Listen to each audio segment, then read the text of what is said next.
Hoje, vamos vestir a pele de meteorologistas económicos. Mas em vez de prever chuva, vamos analisar 4 sinais-chave que os economistas usam para tentar detectar uma potencial tempestade financeira. O objetivo? Aprender a ler os céus da economia. A grande questão é sempre esta. Será que é mesmo possível prever um colapso económico? Se ao menos tivéssemos uma bola de cristal, não é verdade? Bom, não temos, mas também não estamos a navegar completamente às cegas. A história mostra-nos que as grandes crises raramente aparecem sem qualquer tipo de aviso. Existem padrões, existem sinais. E são precisamente esses sinais que vamos agora explorar. Pensem nisto como se fosse a previsão do tempo para a economia. Um único indicador, por si só, não nos diz tudo. Mas quando vários destes sinais se alinham, a imagem do que pode vir aí torna-se muito, mas muito mais nítida. Vamos então começar. Ok, primeiro ponto da nossa análise. Vamos olhar para o clima geral. Não o tempo que vai fazer amanhã, mas a tendência de fundo a longo prazo. E para isso usamos uma ferramenta chamada Ratio CAP, também conhecida como Shiller PE. A forma mais simples de pensar no CAPE é mesmo essa. É como se fosse a etiqueta de preço do mercado de ações. Em vez de olhar apenas para os lucros do ano passado, que podem ser muito voláteis, o CAPE suaviza os dados ao longo de uma década inteira. E isto dá-nos uma ideia muito mais estável de quão caro ou barato o mercado realmente está. Então, qual é o verdadeiro aviso aqui? Bem, um rácio CAP historicamente elevado funciona como um grande sinal de alerta. Não é que preveja uma queda para amanhã, mas sugere algo absolutamente crucial. Os retornos dos próximos 10 ou 20 anos poderão ser decepcionantes, muito abaixo daquilo a que os investidores se habituaram a esperar. 44 é o número que assusta. Foi este o pico do rácio CAPE lá em 2000, o valor mais alto de sempre, precisamente no auge da euforia, um pouco antes do rebentamento da bolha tecnológica. O mercado estava a negociar num território perigosamente sobrevalorizado. E a consequência? Bom, a consequência foi devastadora. Depois de atingir aquele pico, o índice S&P 500 simplesmente desabou quase 50% nos 2 anos seguintes. A história aqui é clara. A ligação entre avaliações extremas e correções severas é inegável. E isto leva-nos diretamente aos dias de hoje. Com o CAP atualmente em 39,29, estamos no segundo território mais caro da história. É um sinal de alerta de fundo, um aviso de que o clima a longo prazo, parece bastante instável. Muito bem, vamos então ao nosso segundo indicador. Depois de avaliar o clima geral, está na hora de inspecionar a fundação do edifício económico, a Vívida. Porque, sejamos honestos, mesmo com céu limpo, uma fundação com fissuras é um perigo à espreita. Este rácio, na verdade, é bastante fácil de perceber. Pense nisto da seguinte forma. Tal como uma pessoa compara o total da sua dívida com o seu rendimento anual, um país compara a sua dívida total com o seu produto interno bruto, ou seja, tudo aquilo que produz.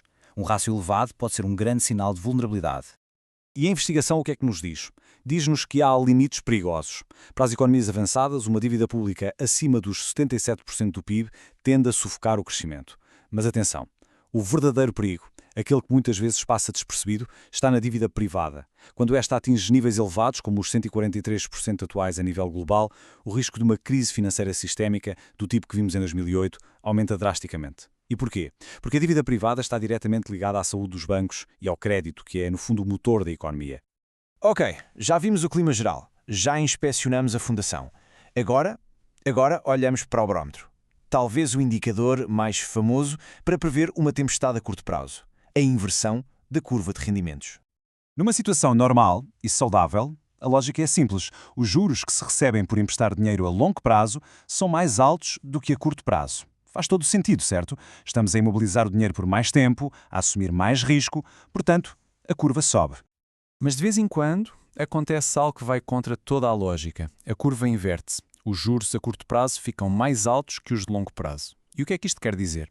É o mercado de obrigações basicamente a gritar que vêm aí problemas. Os investidores estão tão pessimistas com o futuro próximo que preferem trancar o seu dinheiro a taxas mais baixas a longo prazo porque estão a antecipar uma recessão e cortes nos juros. E o seu historial é francamente impressionante. Desde os anos 60, a inversão da curva de rendimentos precedeu todas as recessões nos Estados Unidos com apenas um único falso alarme. Sinalizou a recessão de 2001 e, claro, a grande recessão de 2008. É talvez o sinal cíclico mais forte que temos. E para terminar a nossa análise, vamos ao indicador mais humano. E talvez por isso, o mais difícil de medir. O sentimento do mercado.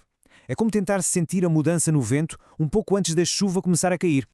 Há uma citação clássica atribuída a Joe Kennedy em 1929 que capta esta ideia na perfeição. Quando o engraxador lhe dá dicas de ações, está na hora de vender.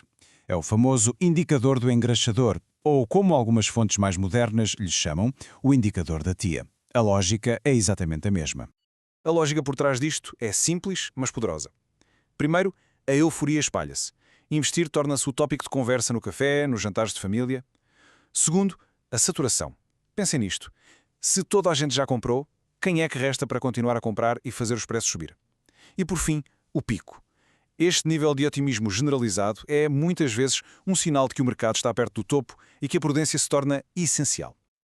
Ok, então como é que juntamos todas estas peças do puzzle? Porque a verdade é esta: nenhum destes indicadores funciona isolado. A verdadeira percepção, o verdadeiro poder, vem da sua combinação. É isso que cria uma previsão económica abrangente. E é aqui que tudo se junta. O CAP diz-nos que o mercado está caro a longo prazo. O rácio da dívida barra PIB mostra-nos uma fundação frágil. A curva de rendimentos, essa, está a soar o alarme para uma recessão que pode estar aí ao virar da esquina. E, para completar, o sentimento geral do mercado está em euforia máxima. Vistos sozinhos, são avisos, mas juntos pintam um quadro muito, muito claro de que o risco de tempestade é extremamente elevado. O que nos deixa com uma reflexão final, não é? Quando o clima a longo prazo é perigoso, a fundação está instável, o barómetro prevê chuva e a euforia está por todo o lado, a questão talvez já não seja se a tempestade vem, mas sim quando. Estar atento a estes sinais não nos dá uma bola de cristal, mas dá-nos um mapa e, com sorte, um guarda-chuva.